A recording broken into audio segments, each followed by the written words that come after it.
Good afternoon. Welcome to our professional development session for today. Today's session is being presented by both myself and Laurie Rebar, who has done quite a bit of research on infographics and using them. So we're going to be sharing some of that information with you. So here is the direction we are headed for today. We're going to consider what makes up a visual graphics and take a look at the different types of infographics, and then think about them as far as a tool that we use for distance learning. And we're going to look at some of the design components, particularly in the ones that you have selected to share with us today, about the potential for how we might wind up using it, and then take a look at the resources that are available to us for creating infographics. So we wanted to take a look at why we might be able to use infographics and why we think we might be able to use them with students, especially distance students. And so we happened to find an infographic about that, and this looks at it from the student point of view and what it allows them to do. And we're all into critical thinking, and the first one on the left says think critically. We're all for that. And we know repetition can be a key factor in our students remembering things, so we have the opportunity to reiterate and reuse information. And what's nice is you can reuse information that you use within your classes, as well as infographics that you haven't created that are available through Creative Commons, so that you can go ahead and get your point across or reiterate, make sure that people know you've got a certain emphasis. Being creative, that's a fun thing. Yeah. Judy and I have had lots of fun playing around with infographics. We are not pros, but we're having fun. Increased data literacy. Judy, do you want to tell them what you've done with your students? Yeah, I have my students do some research in an undergrad class, and then compile what they have found into an infographic as a way of sharing it with the rest of the class. So they look up the information, different aspects of it as a group, and then try to figure out how to connect it all together into an infographic, rather than having to rather than writing something up about it. I invite them to create a visual for what they have discovered. And if I'm not mistaken, because I was actually at your class when they presented, they did a presentation of this. Yeah. So it was really fun for them because they got to share, give their explanations, and answer questions. So I really appreciated that. Yeah. Improving tech and research skills, I'm all for that as a librarian. Yeah, especially definitely. The research skills, but the tech skills definitely. Evaluate, and here we get into our fake news, information literacy, evaluating validity and trustworthiness of source material. I think we're going to see more about the standards for visual and text learning, and helping our students become digital citizens. And I'm seeing a lot of that. I'm seeing websites, newsletters, et cetera, more on global citizenship. Yes, yeah, there's a lot out there. So, and we also have some URLs. This slide set will be available. We'll let you know where. Yes. And so you will have an opportunity to go ahead and click and see that. Sometimes we put extra URLs at the bottom because we didn't have room to fit things. Yeah. We thought, oh, these are really fun things you want to know about. And what you see on this page is the link to this. It's actually to this one. So let's go back and take a look at what is it about your infographic that appeals to you. And we'll go in and look at the infographics themselves in just a moment. Why don't you go ahead and move forward? We'll go ahead. So this is one, I didn't get this one opened up, but this is one that I have thoroughly enjoyed, and I don't know if I can open it from here, or let me just take that. One of the reasons we like it is because it is interactive also. Yes. And it has movement in it. And that's beyond my capabilities, but it's really fun to see what others have done. and if you were using this with a client. Okay, so Michelle has posted one about waking up early. So Michelle, we're going to open up your mic and let you tell us what it is that appealed to you about that infographic. Judy? Yes. So what appealed to me about that infographic is that I've never been a morning person, but I'd like to be a morning person, so it really just caught my eye. Okay. Excellent, thank you. And we've got one that Lauri has shared with about cat language, and I think that appealed to her because she's a cat person. Now I am. I love it, but when it adopts you, then yes, when they adopt you, you do get that way. But yes, and it's interesting. It's an intriguing one, and we've got the link to it up there. It's an intriguing one because it's if you spend any time around cats, you realize that they're very, very expressive. But we also have one posted on the benefits of language learning, and that's a PDF document. Samiko has, okay, the colors in the organization are an important piece of it. Let me see if we can go to that one. sounds like design. Yes, absolutely. Look at that, and it is. Yes. Yeah. It just kind of That's draws the you one. in. Is that the one that you? Was that yours? Yeah, social media growth. Very good. That's one we like. Yeah, we had looked at that one also. Yeah, there's a lot of information in that one, Samiko. You found a really good one there.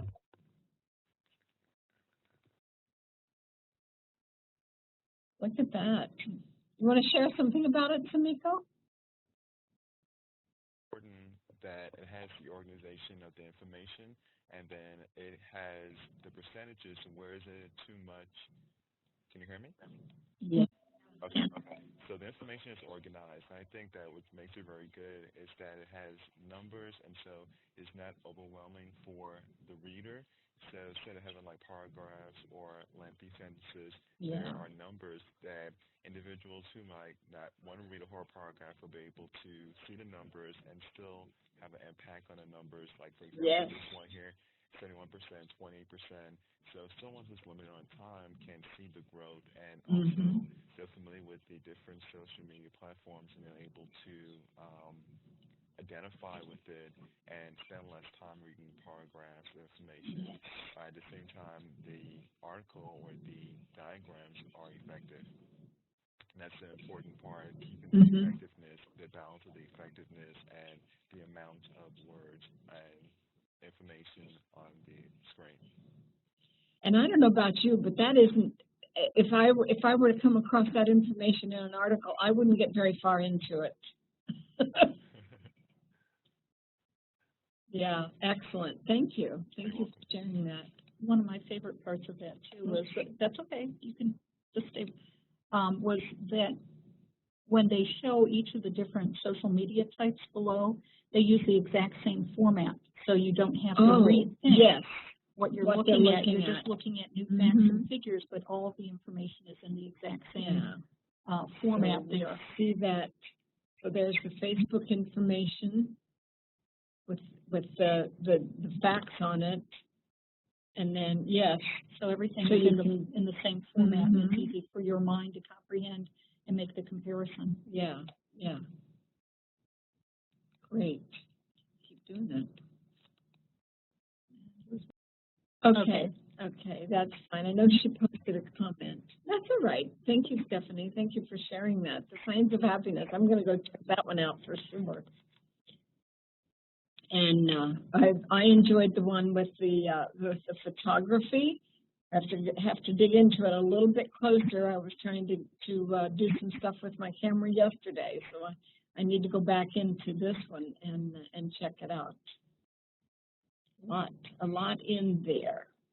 I don't know if there was another one under there. Oh, yes. Sharon, oh, good for you. Look at that one. Oh, Concept art.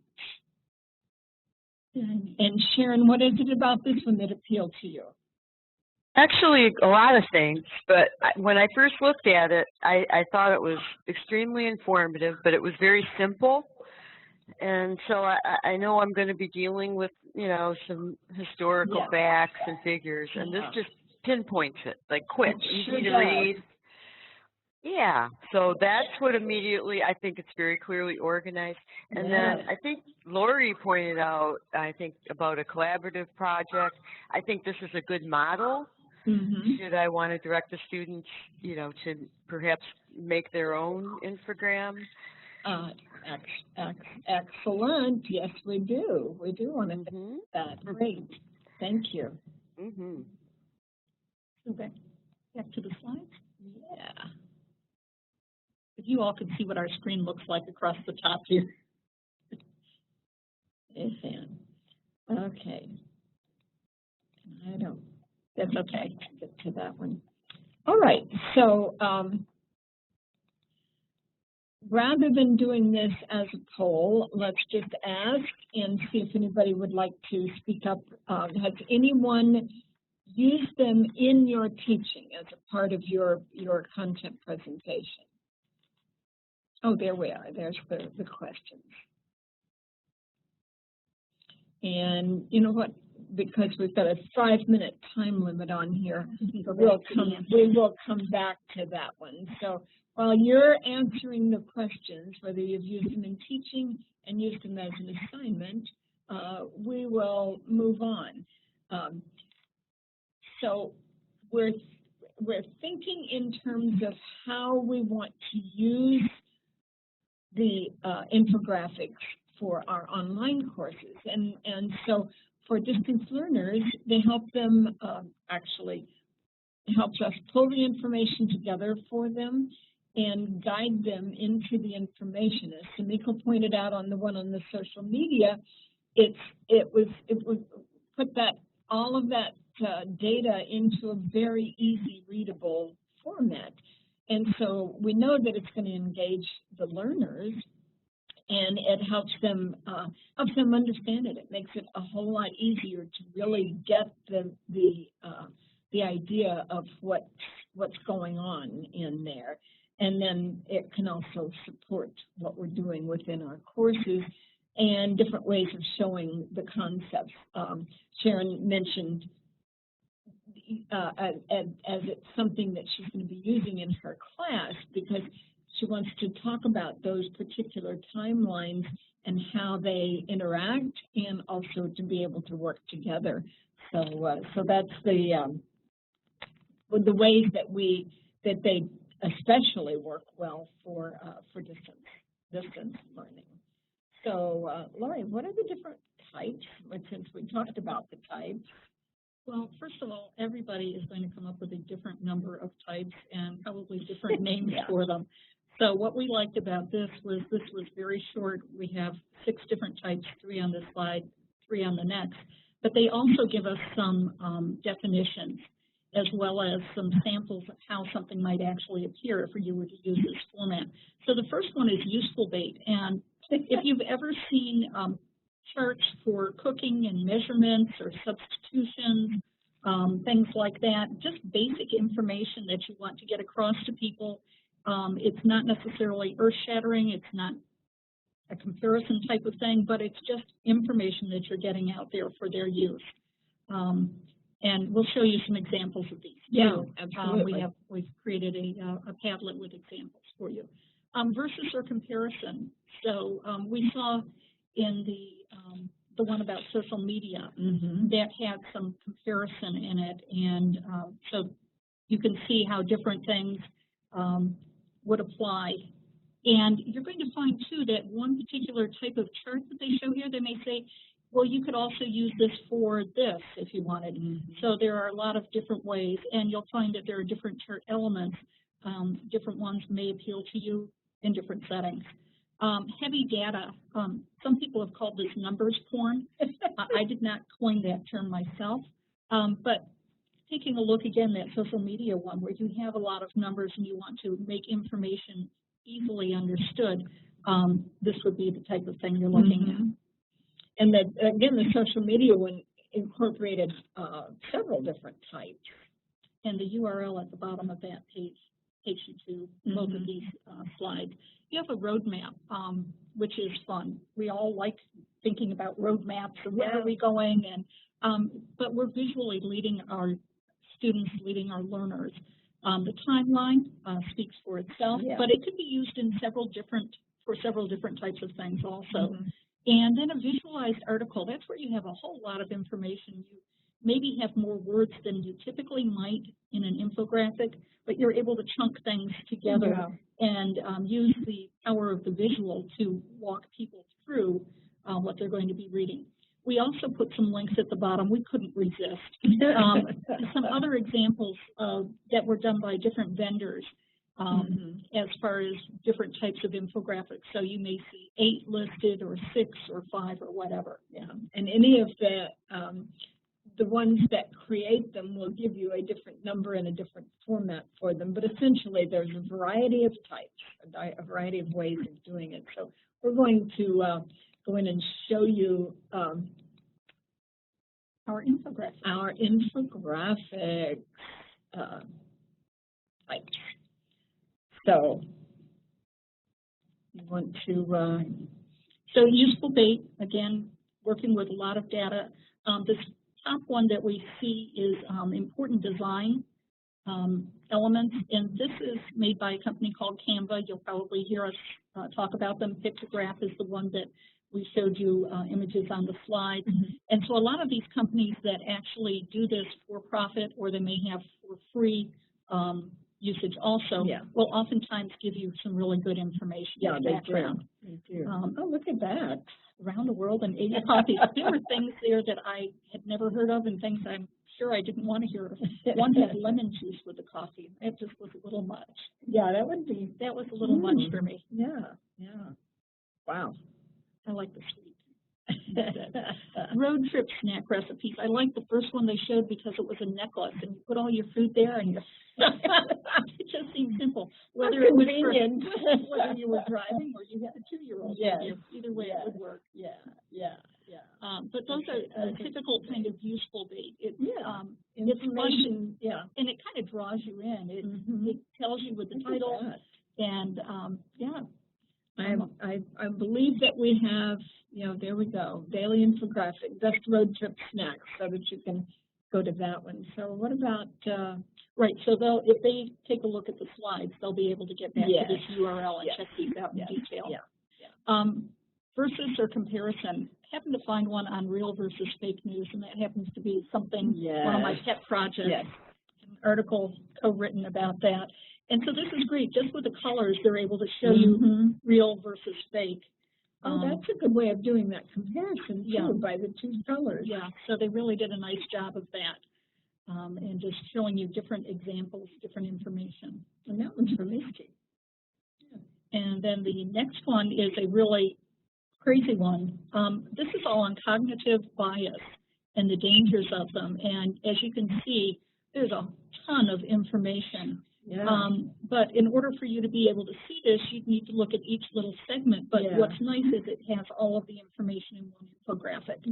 So that becomes a really nice comparison type of tool. And then this is, I couldn't resist, state capitol buildings, all 50 states represented with your capitals in the size and shape. And this is size scaled. So these are all, look at that. So you're able to get an idea of not only the shape, but which one has a taller one, the same shapes or not the same shapes, et cetera. So a lot of similarity, but huge differences in size. So I really like that one. That's great. And then our heavy data. So there we go. Our social media one. The social media one. There's a lot of heavy data in that, but presented in such an easy way of reading. And then the comparisons with the different types. And they use the same figures, same colors. They use different color header at the top. So they had everything color coded previously, so you could relate that header. Yeah. So that use of color. 30 amazing facts about France. This is where it gets into a lot of numbers, a lot of information, and they were able to put this so that it was something that you could read. Yeah. And it caught your attention with the different graphics. Mm-hmm. And that one could also come into the category, I would think, of the article, Mm-hmm. because of the amount of text Absolutely. in there. Absolutely. Oh, let's take a trip. I love this one because there's so much to it, and they're taking you through time-wise. And most of us enjoy being able to see something time-wise, but they didn't just give us facts, they gave us some little illustrations to go along with it. Yeah. And is there another one down there? There's another one. Oh, look at that. This is to show you how easy it is. I took a look at a template. This is one I created several years ago. I took a look at a template. They gave me the vehicles that I could use, and I could indicate which direction the vehicles would go and what color they would be, and choose whether it was a sedan or it was a bus or it was an SUV. And I did this on how to do search strategies. So there are some fun things that you can do and make them your own. Yeah, yeah. And so that's one of the tools. Is many of them have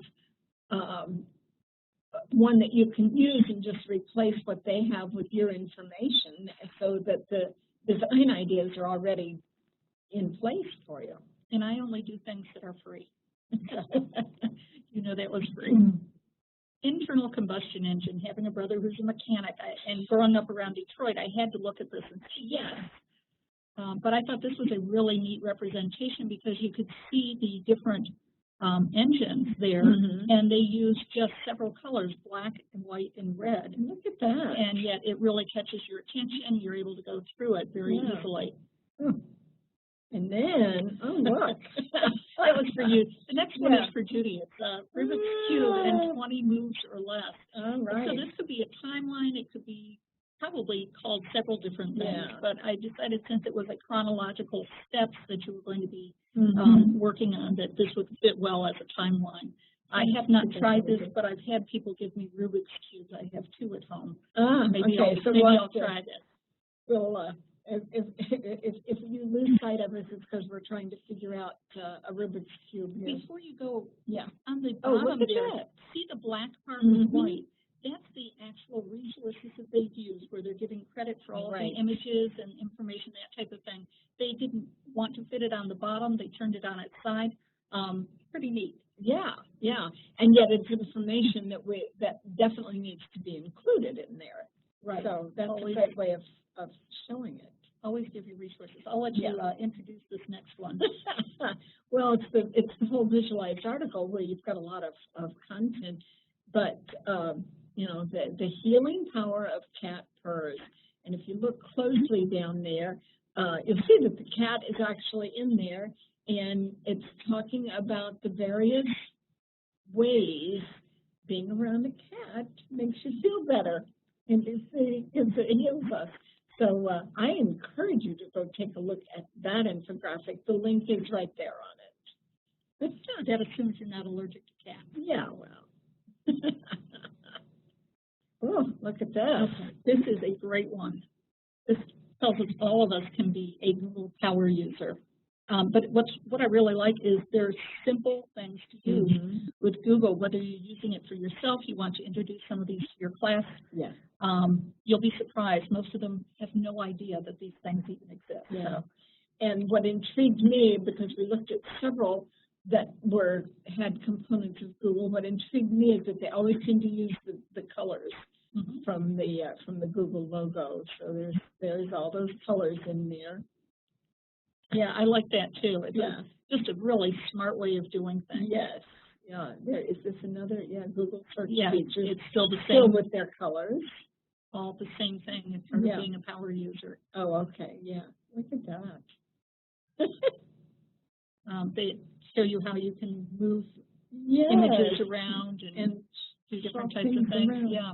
All right. So we've got 10 minutes left, so we need to hurry move fast. back through. Yeah. Okay. So we will go back. Oh, look there. There we are. And so this one And I will encourage you when you get a chance to go take a look at this particular one. This is the opening slide from the 7 superpowers of a knockout infographic. And essentially, it's the components that you want to make sure that you include in your infographic. You want it to tell a story. You want it to be a style. And we've looked at different ones, and we could see that there was a style within each one, things that they followed to see where they were headed with it. And the simplicity of it, being able to move through it and have some idea and know where you were headed and how you were getting there. The size, we saw a lot of different sizes. One that took up a small amount of space, and then some that you have to scroll way, way down to get to. And yet all of it is fairly easy to manage. The statistics, the data that you've collected, so that you know how you want to format and show that statistics.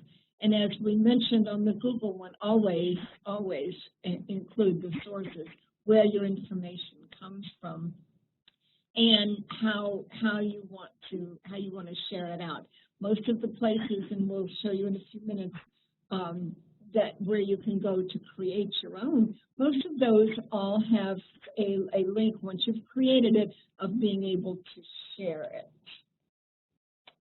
So first steps, what do you want to say? You need to have an idea or a concept. Decide what your purpose is, who your audience is, their age, their prior knowledge, how much do you need to explain. Go ahead, research, gather your data. And then generally, just like with most other things, create an outline or a flow chart, whichever seems to work best for you. Judy tells me she uses mind maps quite a bit as she puts things together. Organize things logically. We tend to think left to right, top to bottom, so you might want to consider that. Build to a clear conclusion so that people know when they've gotten to the end and can anticipate going to the end. State a call for action at the end. That's always a good thing to do. And then you can connect the points with a narrative so you don't just have clumps of numbers or graphics. And one of the things that I noticed, too, that's really interesting, on some of these, I saw one that was about blood donation. And in between each section, they had little drops of blood. So it connected the sections. And you didn't think about it until you looked and you said, oh, that's why my eye is going down. So I just think those are really neat things. Yeah. So this is you. Oh, yeah. So, so then we have to figure out, we've gathered our information, how it is we're going to put it in. So we want to get the graphics. Think about the graphics that are important as far as conveying that information that you want. And the typography, as with any kind of presentation format, you do not want a variety, a gazillion different fonts all over the place, just one or two. And then think about your layout. We've had the look at that superpowers for layout, the different ways of doing it. And so think about how you want the different types, how you want it to look. And then start pulling it together and review, pulling it together and take a look at. You might even share it with someone who will look at it and say, oh, that's really too busy. You might want to try rethinking that one. And as we've said a couple of times already, make sure that you have the links to the sources for what you have used, and then share it out there. Figure out where and how you want to be a part of a course, or post it in an email, how you want that to go out, or post it in a presentation as we've done. One of the things listed here is a step-by-step. Vengage is a really nice company, and I've gone through tutorials with them, with Easily, several other companies. Yeah. But I really like Vengage quite a bit, and they made everything seem so easy. Not that it's easy, but they explain things. Yeah. So this one, how to make it in 5 steps, I really like, because it combined not only how-tos in words, but also images and tips and tricks. Yeah. And so again, we looked at yours, and we asked you about what what was it about the one that you selected and posted that appealed to you? And that was things that come from the design elements and the components of design. And I know Sharon deals in art, and the design components are an important piece of that. But the infographics make it pretty easy to do that. So give credit, give credit, give credit. Just like anything else, we want to make sure we're not violating copyright, that we're, especially with Creative Commons, that most of those have a by, give attribution. So, and you talked about having some resources. So there's a guide on infographics that includes links to a poster session that was presented this past summer, also to today's slides and slides from a presentation almost 9 months ago, and also a handout that I created and is used by Center for E-Learning as they're taking a look, and talks about some of the different places that you can go for how to create the different elements, all of these elements we've talked about with regard to design, or just basically any of those kinds of things. We have lists of the apps that you could use for creating. You could create infographics in PowerPoint. In fact, the one that had the objectives was created just using PowerPoint. Oh, okay. So you can do an awful lot. We have templates that are available for PowerPoint or AI, so just a lot of different resources. And then there's an images LibGuide, and that also has a lot of links for how to get free icons, different things like that. So here's my what's something that you're taking away from this today? What's your takeaway? 2 things that you might add to your courses or start to include. Anybody want to open up your mic and join in with that? Absolutely. And if you look at the guide that we showed on the page before, it's libguides.fau.edu/infographics-boca. And that will take you to that infographics guide, and there are 3 or 4 different tabs, and fairly self-explanatory. But my contact information, I believe, is on there. So any questions about it? Yeah. But all of the programs that are used to develop infographics nearly always all have a free component to them. Then most of them have a paid one too. But everything that you have seen we have done in the free version. And if they offer classes, they are offering free classes. Yes, their tutorials and their classes and the how-tos are all just click in and jump in and do it. They really make it very easy for you, and it is all free. Yeah, good question. Thank you.